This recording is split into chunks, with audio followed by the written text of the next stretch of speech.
my go-to DJ records. You like Belfast punk? Check this record out and be like, oh my God. I was for a while trying to keep these organized alphabetically, and I just kind of lost my way with that. Hey, Patrick here. Welcome to another episode of Record Rooms. This is a show where I interview record collectors in their record rooms. This week, I'm chatting with an old friend of mine, Ian Manhire. Ian was one of the very first people I asked to interview when I started making this show. We recorded this before I even released my first episode on YouTube. It's kind of funny to look back, even like 6 months later, and see some of the technical choices that I made that I maybe wouldn't make today, or, you know, questions unasked, threads unpulled. But I also think it's really fun to be kind of open with my learning process and share these kinds of things with you guys, and maybe one day I'll look back on and be embarrassed by. I don't know, but I think it's fun. When I first met Ian, he was playing in the power pop band The White Wires. There's a little place that I wanna go. I can take you there if you let me so. Come on, pretty baby, run away with me tonight. I'd probably put them around here on the power pop chart that I put together for my Crash Course deep dive video a couple months ago.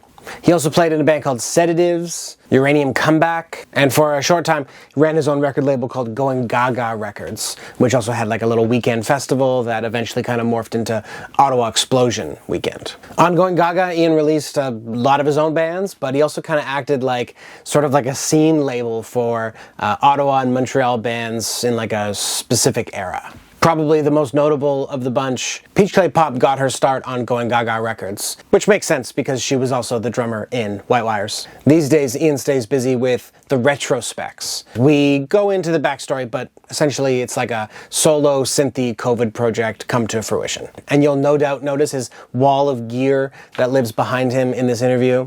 We talk about his synth setup. However, I broke that into like a side mini episode. Check back in a week if it's not out now. And a quick reminder, if you like this episode, a comment, a like, a subscribe, a share, all these things go a long way to help me grow. And if you want more of this interview, there's an extended ad-free cut on my Patreon. There's roughly an extra 10 minutes on there, more song samples, more stories, that kind of stuff. Membership starts at $2 American per month, and it also gets you 20% off of the merch store that I just started. There's an announcement for you. Okay, and with that, let's jump in. This is Record Rooms with Ian Manhire. Oh, and one more thing, the theme song that you're about to hear right now, that was written and recorded by Ian in this very basement. So thanks, Ian, for that, and thank you for watching.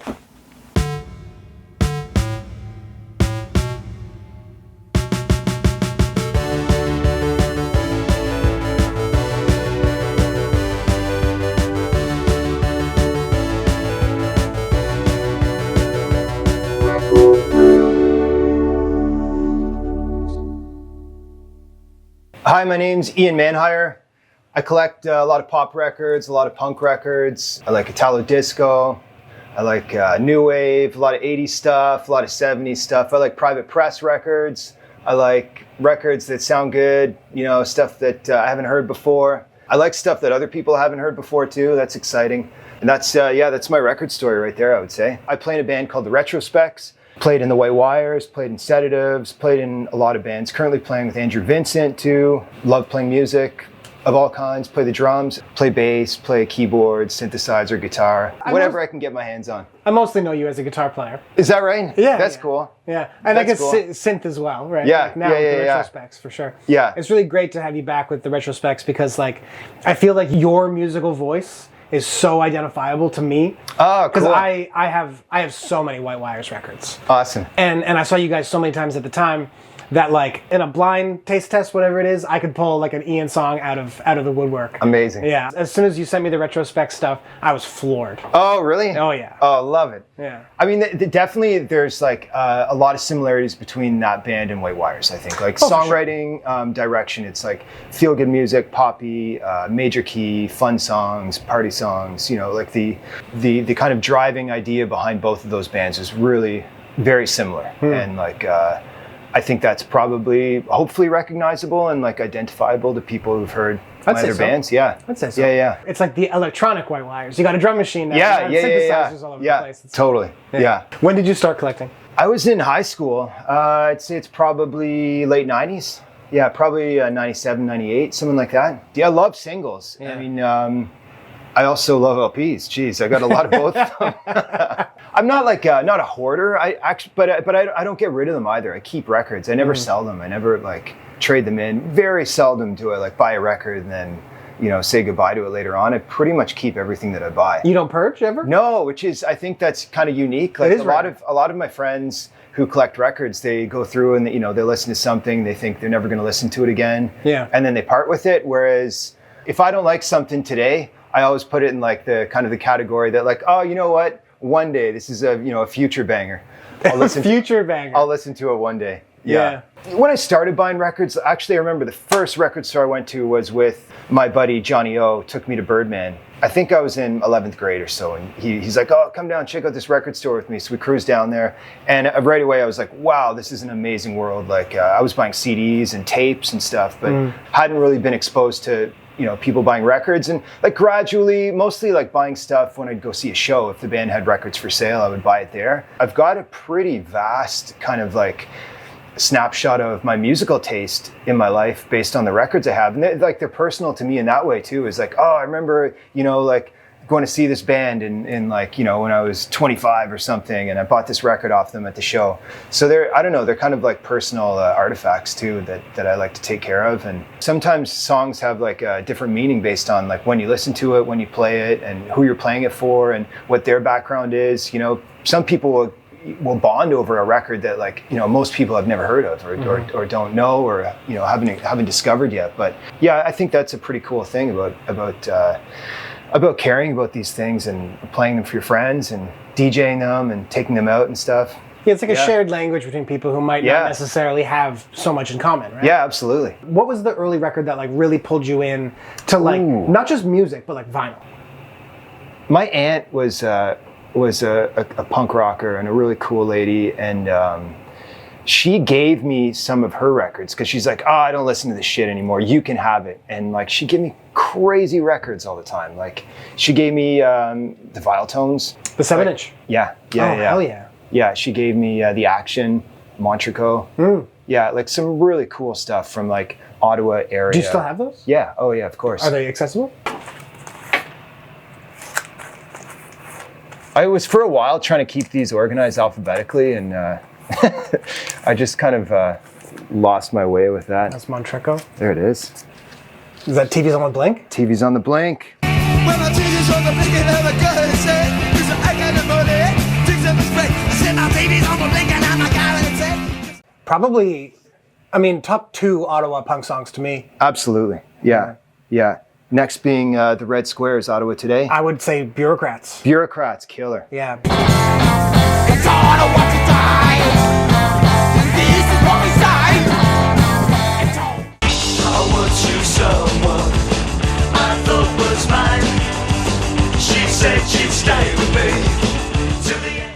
Those are the records my aunt was like really kind of getting me stoked on too, and her husband, my uncle, was in the Red Squares. He was in the Red Squares? Yeah. Do you have a red? I have an original. Yeah. Do you really? Yeah. Can we see it? Yeah. It's yellow and red on the top. Here, I'll find it. What is it about 45s that you like so much?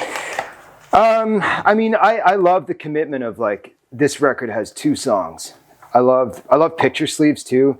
Like just cool looking picture sleeves. Just really, I think they're awesome. They're great to DJ too. I love just like flipping one record, throw another one on. But yeah, I really love. Is that I'm a Hot Dog? Yeah. You introduced me to that song. I am a hot dog. I am a hot dog. I am a hot dog. I am so hot. I am a hot dog. I love DJing 45s. I think they're just like, they're amazing to play. Just pulling out one record at a time, throwing a single on, flipping it. Next, it's. They look really cool. They sound really cool. And like I said, that commitment to like having one song. You got to make it count, right? You got to make it count. Yeah, it really just kind of like full send. There's only so many places it could be. Yeah, I don't have these organized. They just like lately just been shoving records and I always love that one, the Messengers. Stuffing records into bins. And then when I go to DJ, I just grab a handful and take off. You don't plan your DJ sets? Sometimes. Moondogs. Yeah. She has a lover, he's got a car, she's pretty, I like a movie star, now she's 19, She, you know, she would like talk to me, tell me about cool punk bands, and she'd be like, "Do you want this record?" And I'd be like, "Oh, hell yeah." Yeah, so Ottawa Classic, another Ottawa Classic, and talking about my early records that got me going. Always meant a lot to me too, to have like, you know, that leadership, like that advice from somebody who I respected so much too, to be like, "Oh, check out, you're gonna love this one. You like Belfast punk, check this record out," and be like, "Oh my God, crazy." That's from here? Yeah, exactly. My uncle was in this band. Oh my God, that's amazing. It's, of course, it's possible to like find your own way, right? Yeah. But it's so important to have somebody to like, maybe little breadcrumbs to point you towards the good 100%. stuff. Yeah, absolutely. And that is a hell of a breadcrumb. Yeah, I know, eh? Transmitter, here's a message I transmit.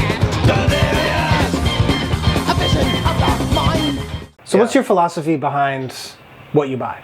Often, like, it's sort of superficial. If the cover looks amazing, then I'll usually take a chance on it. There's stuff I know, of course, that I'm searching for, and it's kind of always on my mental list of like my want list. If I see this in a, you know, out in the wild, I'm going to buy that. Or if a friend's trading it or selling it, then like I need to get a copy. So that's like part of my philosophy is you know, I've got like some stuff that I want. And then there's other stuff that just hits me. I see it, I'm like, oh, that looks cool. And like check out the label it's on, and you know the time when it came from, and be like, oh, this is intriguing. Like from 1981, that's a cool looking cover. Like sounds good. I'll take a chance on that. So new records, you know, there's so many good recommendations out there today that, you know, it's a pretty safe bet when you buy a new record. You can listen to it before you buy it too. Yeah, with the old records, like especially singles, I love picture sleeves, and I love, like, you know, I think just picture sleeves look amazing, and you know, there's old ones that you can't hear some places, you know. When they look cool, I'll take a chance on it. And 1981 is the sweet spot for you? That's the year you threw it right away?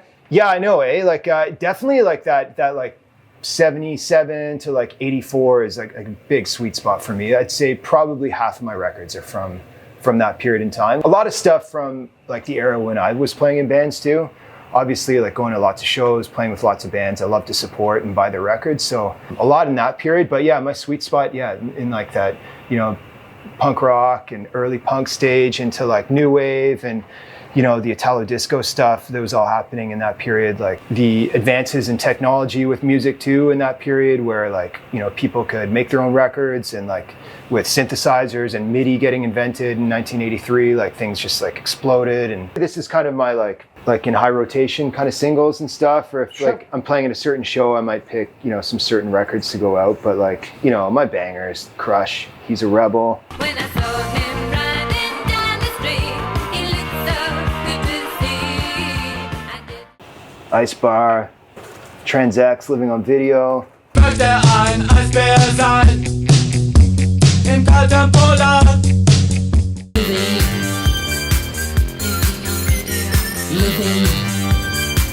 Living on video. This is like one of my current favorite songs right now too. It's just like such a pop hit. The energy is massive, the hook is huge. It's a perfect song. Retrospect's covered it on our next record. And if they take me to the moon, this is all I gotta say.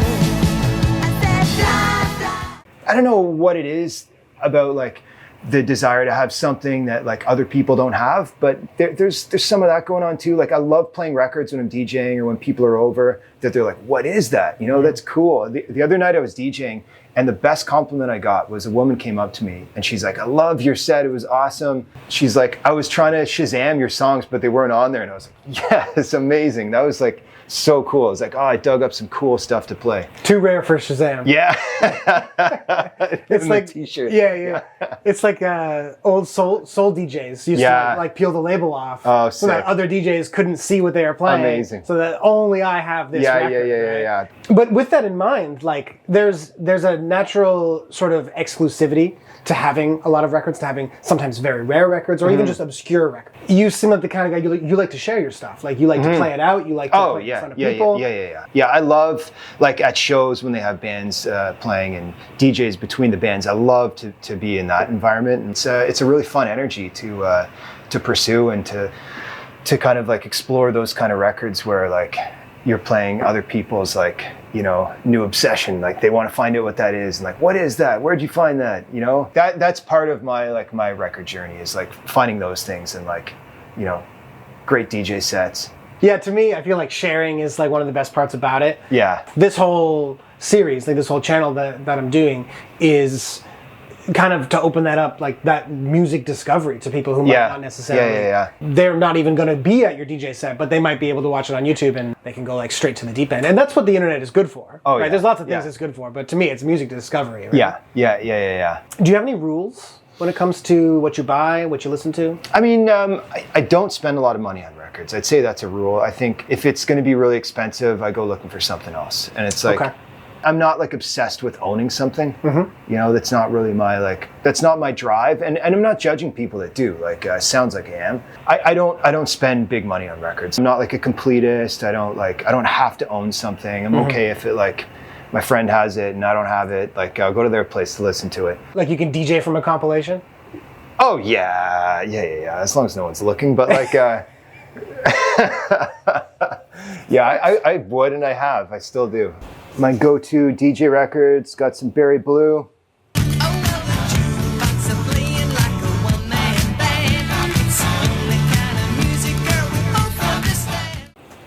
Go-Go's, Rebel.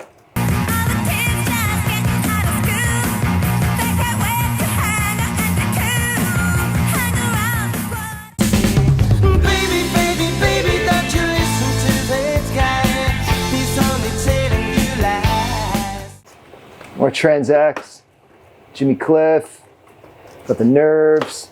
And then the harder they come, the harder they fall. One and all. You say you're waiting for just the right one. You'll try to find me when he lets you down. When you find out I was the one. Honestly, I think the most I spent on a record was $100. And like, I felt guilty about it, but I was like, no, now looking back, I'm like, that's not like unreasonable amount of money to spend on a record. Do you remember what the $100 record was? I was in Germany and I was like, God, this is maybe 15 years ago. I was like, Mikkel from Taken by Surprise took me around Munich to all the record stores. I was looking for the Groovies LP. Boys ride bikes and girls wanna dance. Sure, it's funny how it leads us with romance. Boys ride. And we couldn't find it anywhere. I was like, it's got to be in like everybody's basements, you know, like from Munich. And we couldn't find it anywhere. And I got home from the trip and I went online and somebody had it for $100. And I was like, I got to buy it. And I spent $100 on it. And I think they're like, actually now they like that sound, it like really works today. And like people appreciate that record. That like fabricated like teen band of just like great pop songs is like, it seems like so nostalgic and from the 80s, and like, you know, the songs are killer. So I spent $100 on that. How do you organize your records? I used to keep a spreadsheet on Excel of all the records I bought, how much I paid for them, the year I bought it, all this like info on it, like just data. And I'd have like, you know, kind of like new arrivals and like once every couple months I'd sit down and go through and like type all this info in. And I was just like, oh, you're a nutcase. Like there's no way you could keep up with this. Really now I've just got them organized by singles and LPs. There's like a little bit of like the remnants of like alphabetizing stuff. I like really gave up on that. Now I just keep them like 45s in a bin. Hello? Is that Teen Beats? Stand still 'cause you got me going. Giorgio, some italo-disco, chemise, Jackno. Oh my God, I love Jackno.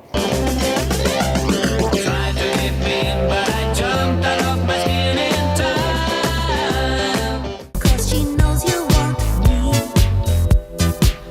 Oh no, but she can't love ya.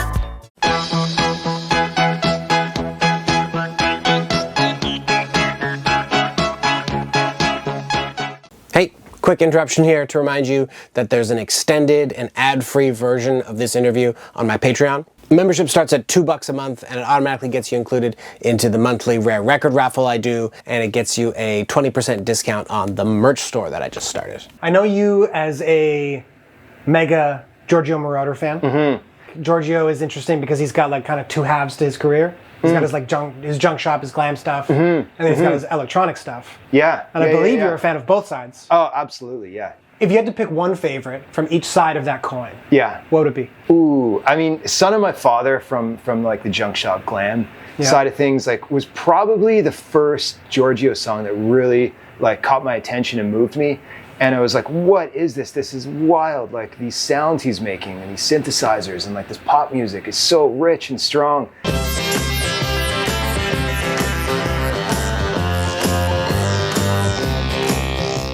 The production on it like really pulled me in. Underdog, Looky Looky, those like early like junk shop Giorgio songs I think are just like in a league of their own, and they don't really sound like the other like junk shop glam stuff that was coming out at the same time too. Like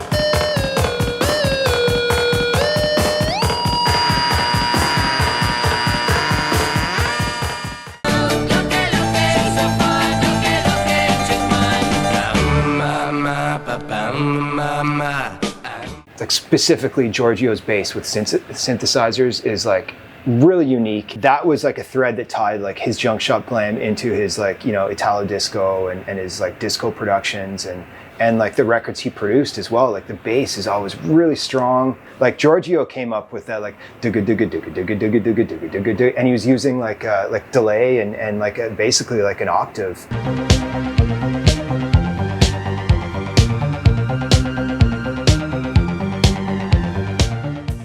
The way he like played bass on his early junk shop glam records and the way he used bass in the more electronic productions is distinctly Giorgio, but also his use of the vocoder is like should be like a university course. Like I would like drop everything and go to that university to learn about that. Like his italo-disco stuff, like of course like you know, Chase really moves me, but like all the stuff he produced too, like Donna Summers and like big pop hits that he was making for other people. Like I love it all. I really like what he became too. I love his sports car too. Have you ever seen his? So he moved he moved to America, like had some huge studio, and like teamed up with like an ex Lamborghini engineer, and they built a supercar. If I ever saw one out in the wild and it was like there for the taking, jeez. How about Call Me by Blondie? Oh, hell yeah. Did Giorgio produce that? Yeah.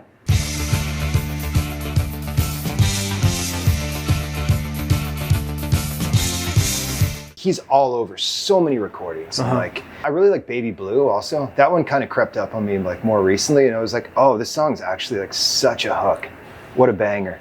Rational Youth, more Jackno.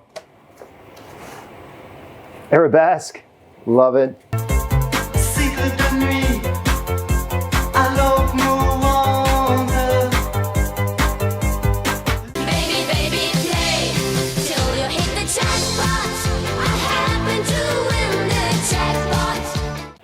Hector, his Crush, we got The Innocents. You wide up.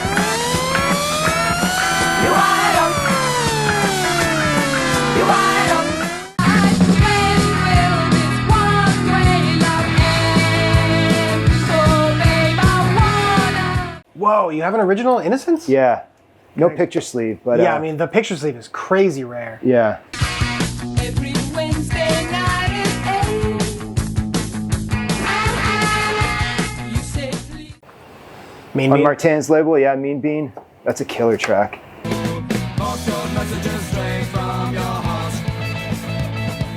Postcode messages right from the start. I like a lot of like French language pop music from the 80s too. What is it about the French language stuff that you like? They're like, their style and their sound is almost like identifiable and relatable, but the language is not. I'm not very good in French, but I can kind of get it. But I love their songs. I think they're amazing. I love that French pop sound.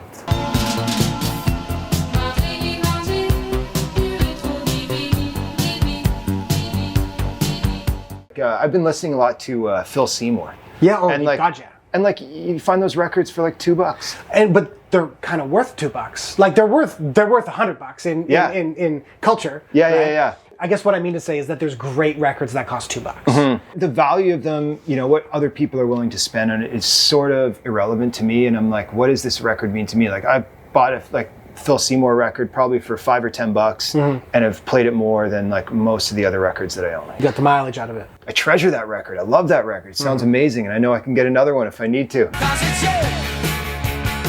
Hey, baby, it's you. Ooh, it's got to be you. That's a thing for me too, is like, you know, not being worried about what other people think it's worth, but like, what's it worth to me? You know, how much am I going to play this? Let's say it's Friday night, you just worked a full week, you're going out to a show, you got an hour at home. Yeah, You got to pick one record to play. this one. The one that's already in your hand? Yeah, Be My Girl, Bucks Danny. Why? It's a magic pop song. But you know, I still want you to be my girl. High energy, good fast tempo, great hook. What about the opposite sort of situation? Sunday morning coffee. Ooh, LPs, big time. Yeah, Sunday morning is like time for LPs for me. Friday nights, Saturday nights, I want to play some singles. Get going with my friends, go to a bar, go to a club or a show or something. Brett Smiley, you just pulled out. Yeah, I love it. And you with your mind all gone. Big supporter of Reminder Records and Sing Sing Records too. He's done so many great records he's unearthed. Like a bit of Junk Shop too, some glam. That's another great pop hit for me too. Heart of Stone.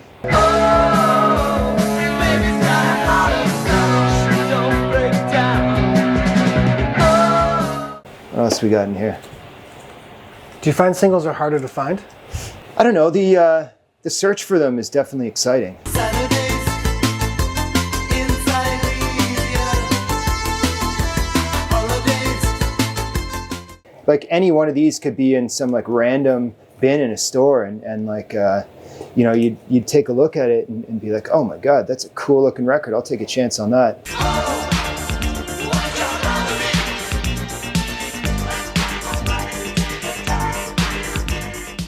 That's another big song for me too.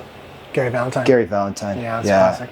Next month you were mad, just in time. I came alive, and opened up the doors. Pointed Sticks, love to play that one out too. Yeah, that's one of the bands that I have the most records by, for sure. Yeah, eh? I guess I'm just another guy out of luck. Oh, whoa. I guess this time I'm just a running out of luck. I think like still my main focus is like hooks. Like I need pop hooks. I need like I don't listen to a lot of jazz and like, you know, a lot of like long music. I listen to like short music, like simple pop music, like bangers, 2-minute songs. Like give me the hooks and like a huge melody.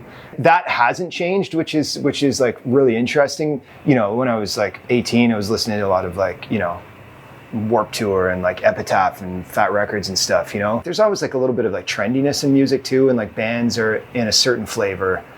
Like it's the kind of like the era, you know? It's like this decade, this kind of band is really popular, and the 2010s, like a lot of like stuff that was maybe, you know, huge on people's turntables is like not so common now, but it'll be back. You know? It'll definitely come back. You know, and then somebody will do like a, you know, like a garage punk DJ night, and it'll be like, oh my God, I remember that band, and I love that sound. And like I said, mostly like the one thread that ties everything together was like pop hooks and like, you know, catchy songs is like pretty much, I'd say like 90% of my records are like that. What's the other 10%? Like just weird shit I took chances on probably. And you don't sell know. anything, so it's just 10% in the corner. Yeah. Like there's just 10% of stuff that like I'm sure I have. You'd be like, whoa, you own that, man? That's a weird record. Like, why do you listen to that? I mean, You'd I'm be like, kind of "I- surprised I to love see that." Hawkwind in your Oh, I collection. love me some Hawkwind. Do you? Yeah. A lot of Totally. hooks in Hawkwind for you? No, but that's what I'm saying. That would be in the 10% right there. Yeah. Lives of great men all remind us we may make our lives sublime.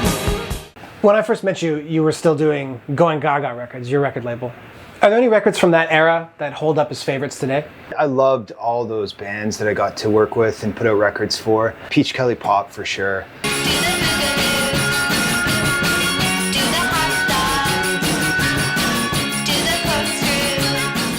The Walnut Kids were just outstanding. They were just such a unique band, and they were such a bright flame that burned so hot and didn't last very long. Hang out with some guy that could dance from his ride.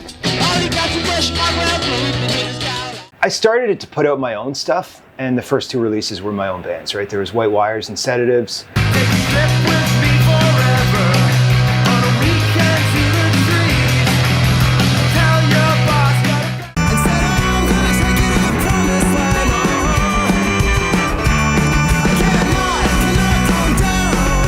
And then I was like, oh, I think, I could like kind of roll this into putting out other people's records and making the whole thing work by having a bit more of a catalog. I'm traveling enough and bring a bin with me and I can always sell them. And I was like doing a really strong mail order, like everything's sold. I have nothing left. There's not a single trace of that record label. I'm curious if you have any advice for the younger generation who are getting into physical media for the first time. Yeah, interesting. I mean, I think the finality of making a record is like just such a great commitment. You really share a lot of yourself by making a record and by being creative and making something. It's one thing to do it and play live. That's a big commitment right there. But when you put something on vinyl, it's permanent. It's there. It's like, that's the artifact. That's the one.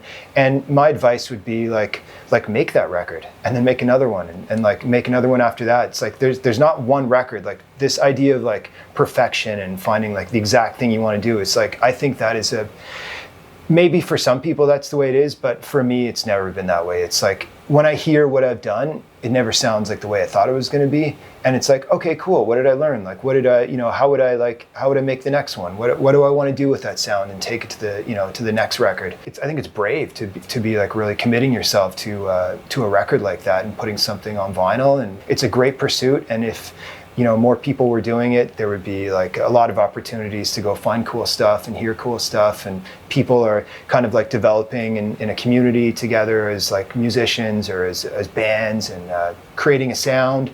And those like scenes we've talked about, like say in like Belfast and like Northern Ireland, like the bands sound similar. They're all making music at the same time, going to similar studios. They're all watching the same, going to the same shows. And like, I think that's a really cool thing when like scenes evolve and sounds evolve from a place that are place specific and based on the people who are there at that time. So yeah, that would be my advice to young people is like, make that record, go for it. Yeah. Cool. Thank you so much for having me and for talking to me and for showing me your stuff. Yeah, my pleasure. Thanks for having me. All right, welcome back. So, what do you think of Ian's record room? Let me know your favorite song from this episode in the comments. For me, it was that Jackno song, Rectangle. That song was new to me when I got to it in the edit of this video, and I must have listened to it 10 times that night. Like, instantly on my want list, instantly talking to my friends about it. Jackno. And if you want to hear more stories and hear some extra song samples from Ian's collection, check out the extended cut on Patreon. It gets you all kinds of extra stuff too, like a discount in the merch store and entry into the monthly Rare Record raffle. All right, we'll see you next time.